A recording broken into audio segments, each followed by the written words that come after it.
Sopir ambulans membawa jenazah Yosua Huta Barat, Ahmad Syahrul Ramadan memberikan kesaksiannya hari ini untuk terdakwa Richard Eliezer, Bribka Riki Rizal, dan Kuat Ma'ruf di PN Jakarta Selatan. Dalam kesaksiannya, ia melihat jenazah Yosua masih tergeletak saat tiba di rumah Verdi Sambo di Duren 3, Jakarta Selatan.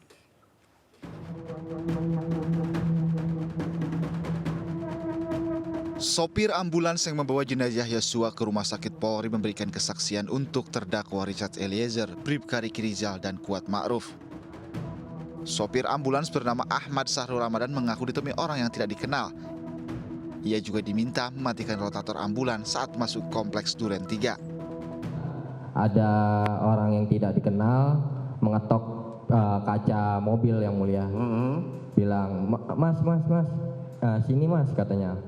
Saya yang pesan ambulan. Oh, langsung saya ikutin yang mulia. Oh, dia yang pesan ambulan, saudara ikutin. Beliau naik motor yang mulia.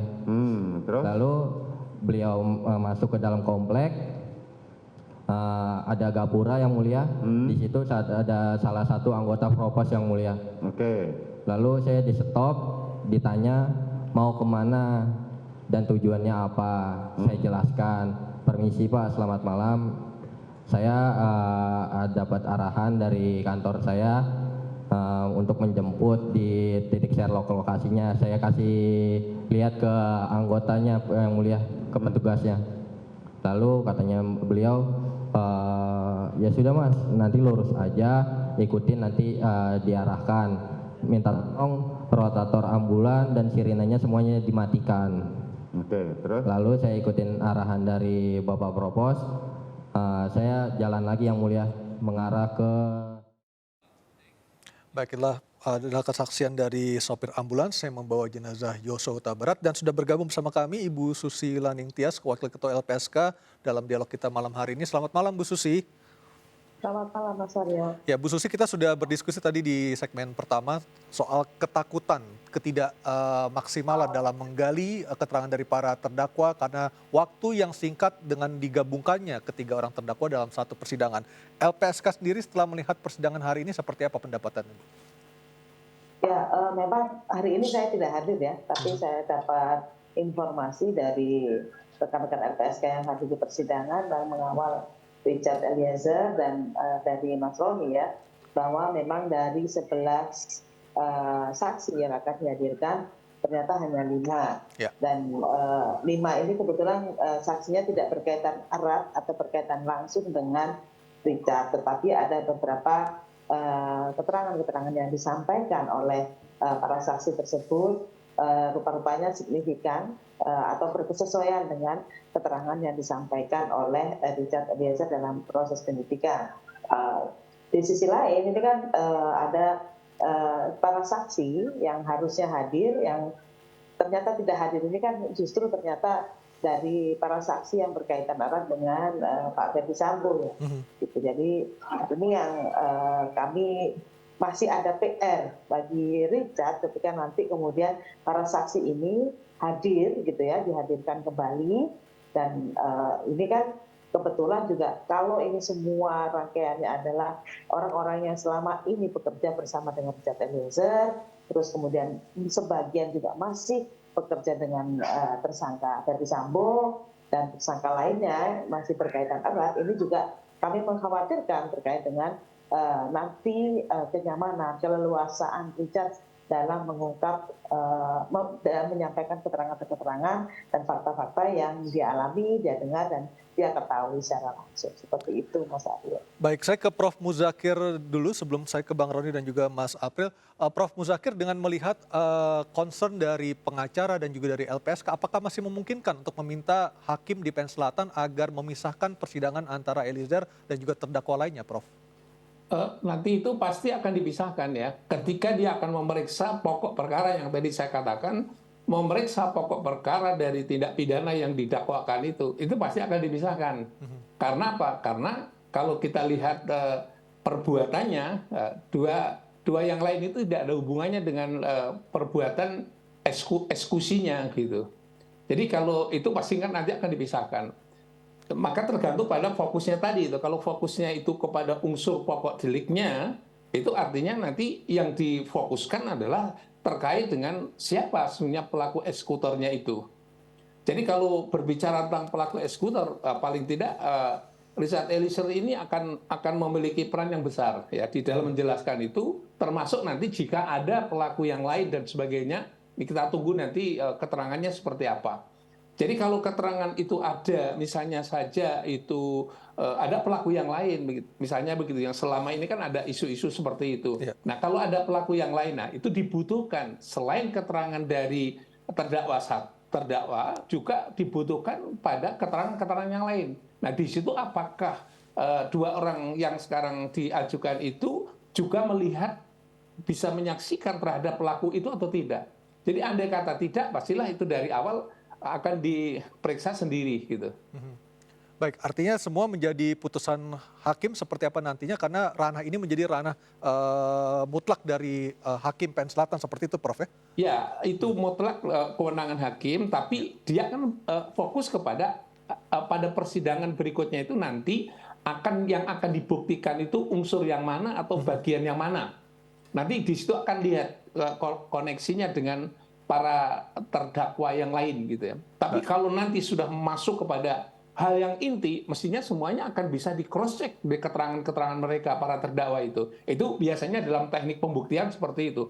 Tapi kalau masih lingkaran-lingkaran tadi saya katakan sekunder dan tersier, itu ya nggak apa-apa, mereka bisa digabung jadi satu, karena itu akan menunjukkan, istilah bahasa hukumnya disebut pertanda masuknya itu mau ke pokok yang inti itu ada di mana gitu. Baik, Jadi kalau itu saling menguatkan nanti. Baik, begitu. Saya ke Bang Roni dulu. Bang Roni, seperti judul kita malam hari ini, sidang digabung siapa yang untung, apakah Anda melihat ada pihak-pihak yang justru diuntungkan dengan kondisi seperti ini? Iya Mas Aryo, perlu kita ingat bahwa alat bukti ini kan sudah berserakan ya. Betul. Kalau lebih ininya sudah rusak. Tadi kan kita sudah nanya juga kepada Telkomsel, kepada Excel, kita nggak bisa dapat apa-apa. Nah, perlu diketahui oleh publik bahwa kasus ini kan kasus yang barang buktinya sudah rusak. Kalau kita bicara barang bukti ya. Terus kemudian coba ditutupi dari awal kan. Nah, klien saya inilah yang menyampaikan, akhirnya penyidik tim sus bisa bekerja kemudian mengumpulkan alat bukti yang lainnya ya. Tapi kalau kita bicara soal pembuktian, menurut saya setelah saya mempelajari berkas, bahwa klien saya tidak berdiri sendiri. Ini salah sekali ketika ada pengacara dari saudara FS menyampaikan satu saksi bukan saksi. Nah, tetapi perlu kita lihat bahwa dalam agenda persidangan, kemarin saja agenda persidangan yang ketiga, di situ terungkap bahwa ada saksi fakta yang bernama Romer yang melihat saudara Ferdi Sambo memegang di depan rumah Duren 3, rumah TKP itu senjata jatuh, ada sarung tangan. Nah, inilah yang menjadi petunjuk-petunjuk kan, kemudian kalau diolah TKP dia menembak di tembok. Nah, ini kalau bersalah siapa menembak ya, klien saya menyampaikan dia menembak pertama, kemudian Ferdi Sambo ikut menembak. Nah, tetapi ini kan runtutan peristiwa pidananya kan menjadi utuh. Karena apa? Karena ada saksi-saksi yang ikut mendukung kan. Nah, terkait dengan persidangan ini, sebenarnya kalau kemarin ketika saksi-saksi yang diperiksa, yang dihadirkan, tidak digabungkan, kami akan lebih leluasa Mas Aryo bertanya. Hakim akan lebih mendalam bertanya kan. Nah, dan kami melihat bahwa psikologi dari para saksi yang dihadirkan oleh yang sudah di agenda sidang pertama di kami, tentunya akan lebih luas untuk berbicara ya. Tetapi kalau di agenda yang sudah berhadapan sama FS atau sama yang lainnya, belum tentu kan bicaranya lebih luas. Nah, inilah kekhawatiran kami dalam pemeriksaan saksi yang nanti dicoba dihadirkan. Tetapi kami bersyukur hari ini juga pun saksi menyampaikan kan, Mbak, dari ambulans menyampaikan, kemudian dari PCR menyampaikan bahwa yang kebiasaan PCR itu ada di rumah bangka. Ini kan sesuai dengan kesaksian dari para ajudan. Nah, ini merupakan fakta-fakta yang terungkap di persidangan yang kami harapkan bahwa dalam proses persidangan ini saksi-saksi yang dihadirkan ini bisa lebih terbuka berbicara tanpa ada tekanan atau ada rasa takut.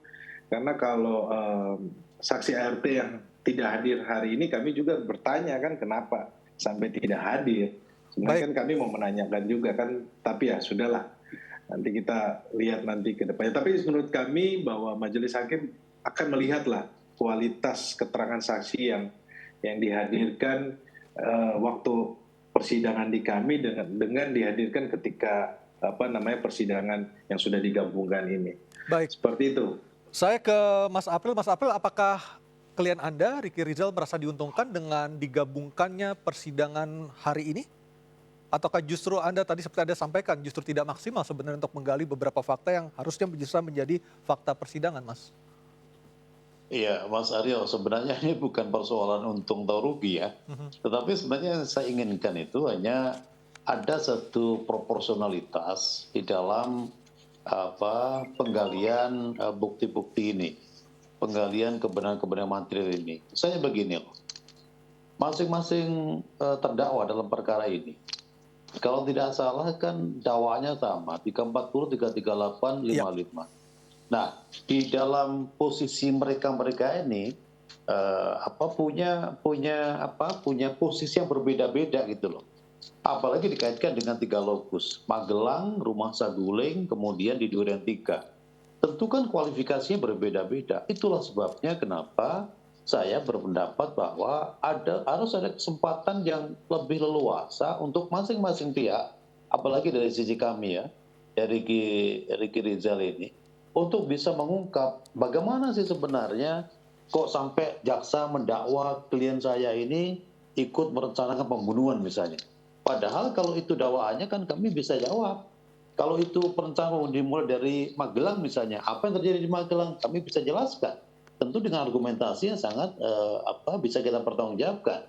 Kalau kemudian kejadian di Rumah Saguling terkait pembicaraan antara Sambo dengan RR bisa kami jelaskan. Faktanya ada.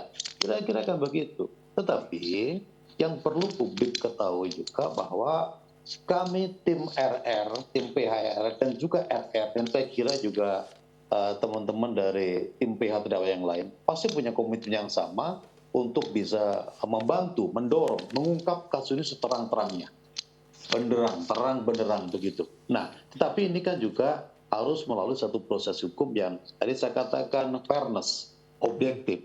Itulah sebabnya pentingnya bagi yang mulia majelis hakim ini untuk bisa memberikan kesempatan ruang yang luas untuk mengelaborasi pembuktian ini. Tapi apapun, kami menghormati, menghargai apa yang diputuskan, ditetapkan oleh majelis hakim. Tapi sekali lagi kami berharap bahwa proses berikutnya meminjam istilah Prof. Muzakir, pada saat nanti ada alat-alat bukti yang primer, ini harus lebih dalam lagi memberikan kesempatan bagi semua pihak. Ingat bahwa keadilan ini harus ditujukan bagi semua pihak yang terkait di dalam perkara ini. Saya kira gitu.